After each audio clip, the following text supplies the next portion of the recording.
Shoutout guys, another song. So, trending song mula kay Costa. Ang title ay Noche Buena. So, madali lang to guys, simple version, 3 chords. 3 chords version na kinuha natin sa nung nag-recording siya. Shoutout tayo kaagad, no, 3 chords lang ito. So, ang first chord basic na C. So, dito lang kukunin, basic lang, no.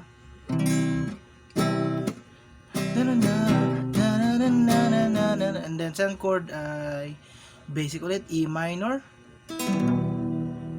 And then second chord ay nag-add siya ng D, no, sa paggawa niya ng kanta no, paggawa niya nung nag-record siya nito, no. So nag-add siya ng D, basic dito.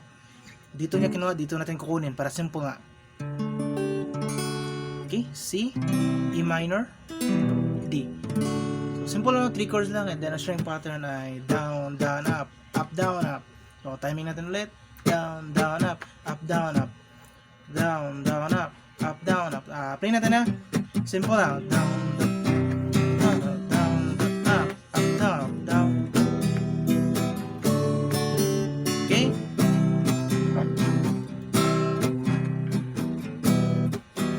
Ikaw ang kasama dahil na. Okay? Ikaw ang kasama. So, 3 chords lang at repeat nyo lang hanggang ending. C, E minor at D. Simple version, 3 chords version. At basic na chords. Pa-share na lang ng tutorial na ito, no, sa mga naghahanap ng chords, baka may naghahanap. At hanggang dito man tutorial, simple version lang ito, short tutorial lang kasi madali lang. Bye bye guys.